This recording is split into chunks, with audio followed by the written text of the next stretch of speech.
자, 오늘은 요한복음 5장 마무리하는 날이 되겠네요. 요한복음 5장 41절에서 47절까지 말씀 같이 봅니다. 5장 41절에서 47절까지 제가 봉독해 드리겠습니다. 나는 사람에게서 영광을 취하지 아니하노라. 다만 하나님을 사랑하는 것이 너희 속에 없음을 알았노라. 나는 내 아버지의 이름으로 왔음에 너희가 영접하지 아니하나 만일 다른 사람이 자기 이름으로 오면 영접하리라. 너희가 서로 영광을 취하고 유일하신 하나님께로부터 오는 영광은 구하지 아니하니 어찌 나를 믿을 수 있느냐. 내가 너희를 아버지께 고발할까 생각하지 말라. 너희를 고발하는 이가 있으니 곧 너희가 바라는 자 모세니라. 모세를 믿었더라면 또 나를 믿었으리니 이는 그가 내게 대하여 기록하였음이라. 그러나 그의 글도 믿지 아니하거든 어찌 내 말을 믿겠느냐 하시니라. 아멘. 오늘 말씀은 요한복음 5장에 있는 병자를 고친 38년 된 병자가 고침을 받고 나서 일어난 일에 대한 끊임없는 부연 설명과 반복된 설명이죠. 다시 한번 늘 말씀드리지만 요한복음을 읽을 때 첫 번째로 봐야 되는 건 요한복음의 기록의 목적이 뭐냐를 봐야 된다고 그랬죠. 요한복음의 기록의 목적은 첫째, 여호와께서 자신의 아들 예수 그리스도를 보내셨고 그분이 우리의 구세주가 되신다라는 거였죠. 하나님이 자신의 아들 예수 그리스도를 우리에게 보내셔서 우리의 구원자가 되게 하셨다.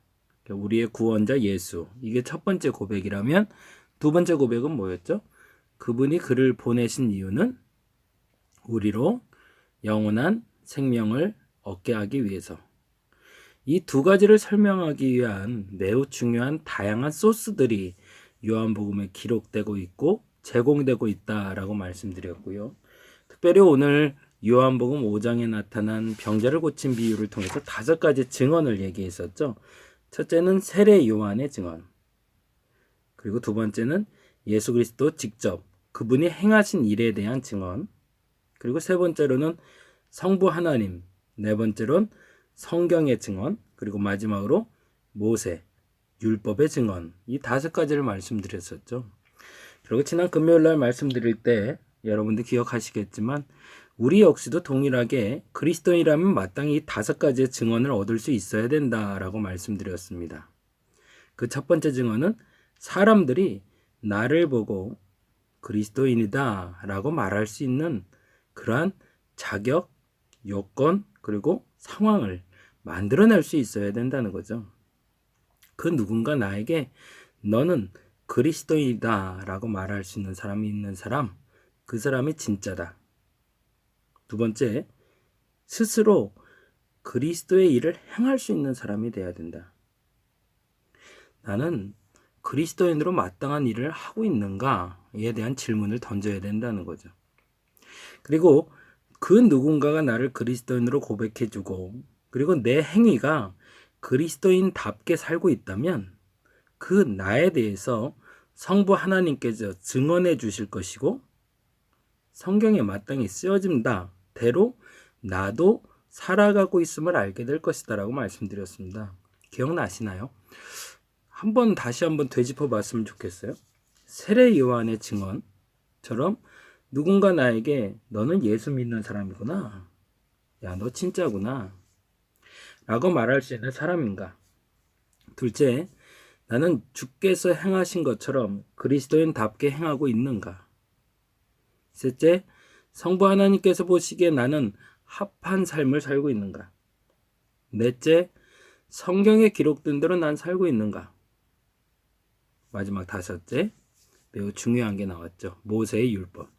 그 율법을 지키고 있는가. 오늘은 이 부분을 조금 더 구체적으로 말씀을 나누려고 하는데요.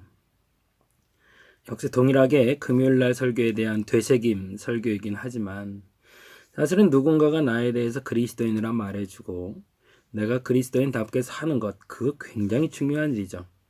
그리고 그것이 하나님 보시기에 합한 것이어야 되고 그리고 성경에 기록된 대로 어저께 시편의 말씀대로 말씀드리자면 하나님은 우리의 삶의 시간들을 계수하고 계시다.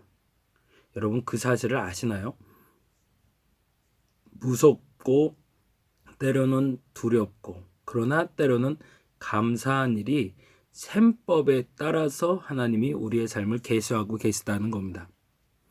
만일에 내가 그리스도 앞에서 하나님 앞에서 그 누군가에게 그리스도인이라 저건 예수 믿는 사람이야 라는 말을 들을 만큼 살아가고 있다면 나의 삶이 내가 되짚어봐도 당당하게 그리스도인답게 살고 있다면 하나님은 그 셈법에 따라서 나에게 복 주실 셈법을 계산하고 계실 겁니다. 근데 만일에 그렇지 않다면 예레미야가 예언했던 70년의 예언처럼 나의 셈법은 나의 심판의 도래를 위해서 돌아가고 있다는 거죠. 이 무서운 사실과 이 기대되는 사실을 내가 받아들일 때 나는 기대로 받고 있는가? 나는 부담인가? 나는 불편함인가에 따라서 지금까지의 나의 삶을 되돌아보는 동기가 될 겁니다. 여러분 기대가 되시나요? 부담이 되시나요? 아니면 불편하신가요? 이 세 가지에 여러분이 응답할 수 있으면 좋겠습니다. 그것을 우리에게 기준으로 정할 수 있는 잣대를 과거 모세 때 주었는데 그게 바로 율법이라는 거예요. 우리가 온라인 예배를 계속 드리게 돼요. 음성으로 은혜를 받고 은혜를 나누기도 합니다. 보지 않는 상황에서 지금 이 설교를 듣는 이들도 동일하겠고 이번 주일날 아무도 없는 강단에서 목사님이 설교할 때 그 목사님도 역시 동일하게 느꼈겠죠. 저희 같은 개척교회 목사들은 사실은 사람이 없는 데서 설교해 버릇해서 그게 굉장히 낯설지 않은데 아마 큰 교회에서 웬만한 교회에서 계속 목회하셨던 분들은 세상 어려운 일이셨을 거예요. 그 또한 감사한 거죠. 그러니 고난이 은혜라라는 말은 맞는 것 같습니다. 이런 삶이 익숙한 사람이 되어 있으니까요. 근데 중요한 건 우리가 지켜야 될 유대인의 율법이 아니라 하나님이 정해놓은 그 법은 과연 어디까지를 선이라고 말하고 어디까지를 악이라고 말하는가? 그 기준을 이 한 주 그리고 다음 주 그리고 그 다음 주까지 보다 정확히는 이 코로나19의 확산이 감소되기 전까지 하나님 우리에게 질문으로 주실 겁니다. 그래서 오늘 본문에서는 이렇게 얘기를 하고 있어요. 아주 재미난 동기부여가 되는 말씀인데요. 41절에 보니 이렇게 되어 있습니다. 나는 사람에게서 영광을 취하지 아니하노라. 다만 하나님을 사랑하는 것이 너희 속에 없음을 알았노라. 여기서 다만을 빼면 오히려 훨씬 더 이해하기 좋으실 것 같아요. 왜냐하면 그래야 말이 더 쉬우니까. 나는 사람에게서 영광을 취하지 아니하노라. 하나님을 사랑하는 것이 너희 속에 없음을 알았노라. 이렇게 해야 훨씬 낫는 거죠. 이 다만이라는 단어를 빼고 우리 한번 해석해 보자고요. 하나님이 나 때문에 영광 받지 않으신답니다. 왜요? 내 안에 뭐가 없어서? 하나님을 사랑하는 마음이 없으니. 구체적으로는 이렇게 표현하고 계시죠. 나는 내 아버지의 이름으로 왔음에 너희가 영접하지 아니하나 만일 다른 사람이 자기 이름으로 오면 영접하리라. 그건 무슨 말이죠?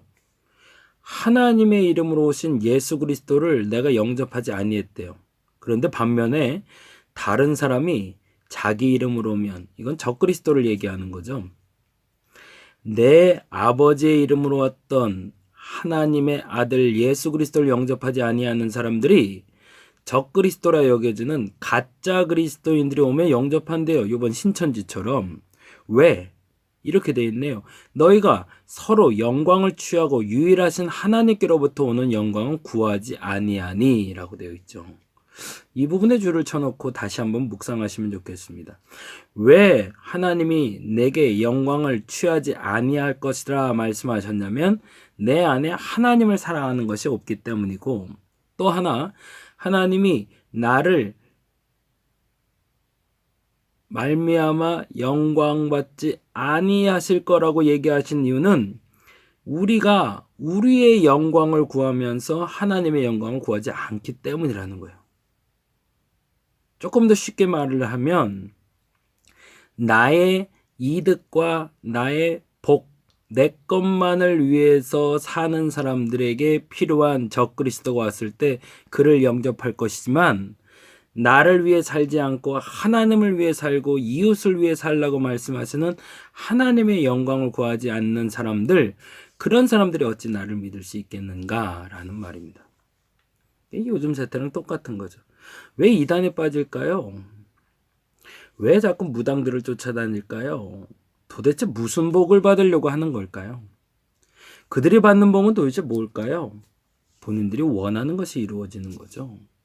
근데 하나님이 주시는 복은 뭘까요?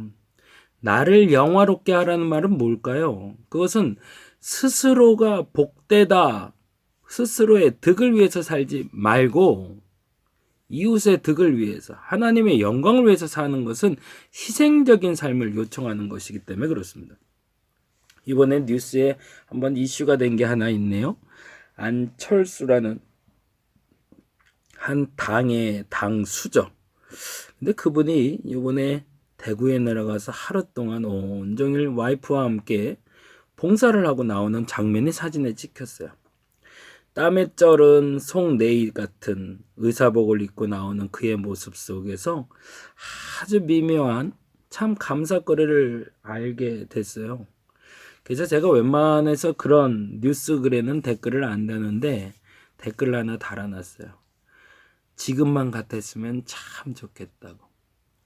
왠지 모르게 한나라의 당수이긴 하지만 그가 남을 위해서 온몸에 땀을 흠뻑 젖고 있는 그 모습이 얼마나 좋아 보였나 몰라요. 우리가 원하는 정치인의 본연의 모습은 그런 모습이 아닐까. 안철수라는 사람을 내가 옹호하려고 하는 소리가 아니라 진짜 하나님을 아는 사람, 진짜 어른은, 진짜는 나를 위해서 사는 사람이 아니라 그 누군가를 위해서 희생하는 사람이 진짜이기 때문에 그렇습니다. 그래서 오늘 본문에는 그렇게 두 가지로 우리에게 얘기하시는 거죠. 하나님은 내게 영광을 받지 않으신답니다. 왜? 하나님을 사랑하지 않으니까. 하나님은 나를 받아주지 아니하신답니다. 왜? 나는 나의 영광만을 구하니까. 그러면 거꾸로 우리는 이렇게 기도해야 될 겁니다. 하나님, 당신 영광을 위해서 내가 일하게 하옵소서. 그러면 어떻게 해야 될까요? 첫째, 하나님을 사랑하는 마음이 있어야 됩니다. 그리고 둘째, 그 누군가를 위해서 희생하는 삶이 필요하겠죠. 어저께 인터뷰를 하고 도망간 이만이라는 신천지의 교주처럼 남을 위해서 살겠다고 절이나 2번 해놓고서 떠나는 그 모습 보면서 이재명 씨가 잡으러 갔다고 하니 도망갔대잖아요. 참 이런 일들이 벌어지는 걸 보면 진짜는 정말 이 위기 상황에서 드러나는 게 맞는 것 같습니다. 오늘은 이렇게 기도했으면 좋겠습니다. 하나님, 내가 하나님을 사랑하는 마음이 내 안에 진실하게 드러나게 하여 달라고. 하나님께 영광을 돌릴 수 있도록 진짜 하나님을 사랑하는 마음이 내 안에 있도록 기도할 수 있는 여러분 되었으면 좋겠습니다. 두 번째로, 나의 영광을 위해서 사는 것이 아니라 하나님의 영광을 위해서 사는 것은 결국에 그 누군가를 위한 희생적인 삶이 시작임을 알게 해달라고 기도하는 저와 여러분 되었으면 좋겠습니다. 그것이 뭘까요? 종국에는 하나님의 아들 예수 그리스도를 믿는 삶인 것이고 그 삶을 통해서 내가 영생을 얻게 되는 거죠. 하루하루가 코로나19로 말미암아 정신없이 옳은 것이 무엇인지 그른 것이 무엇인지 판단하기도 전에 하루하루가 또 끝나버리고 맙니다. 이럴 때일수록 더 그리스도인답게 사는 것이 무엇인지를 질문하고 그 대답을 찾아갈 수 있는 여러분 되었으면 좋겠습니다. 참 기대가 되는 것은 이때 진짜가 나타날 겁니다. 그 진짜가 저와 여러분이 되기를 간절히 바랍니다. 기도하겠습니다. 하나님, 순간순간을 어떻게 살아야 될지 아무도 지금은 알려주지 않습니다. 어떻게 사는 것이 옳은지도 아무도 알려줄 수도 없습니다. 이제는 하나님과 나와의 관계에서 진짜 예배자로 설 때입니다. 진짜 기도하는 사람으로 설 때입니다. 무엇보다도 하나님의 사랑을 받는 자, 하나님을 진짜 사랑하는 자라고 그 누구도 판단해주기 이전에 나 스스로가 하나님 앞에 판단받을 수 있는 사람이 되게 하여 주옵소서. 지금 감히 무엇이 선하고 무엇이 악하다 말할 수 없는 이때에 진정한 선이 내 마음 속에서 내 삶 속에서 드러나는 우리가 되게 하여 주옵소서. 어렵고 힘들지만 또 한 주를 시작했습니다. 그리고 또 하루가 지나갑니다. 이제 밝아오는 내일은 어제보다 나은 내일이 되게 하여 주시고 내일을 준비할 수 있는 오늘이 되게 하여 주시옵소서. 오늘도 감사합니다. 그리고 그 감사로 시작합니다. 함께하여 주시옵소서. 감사합니다. 고마우신 예수 그리스도의 이름으로 기도드렸습니다.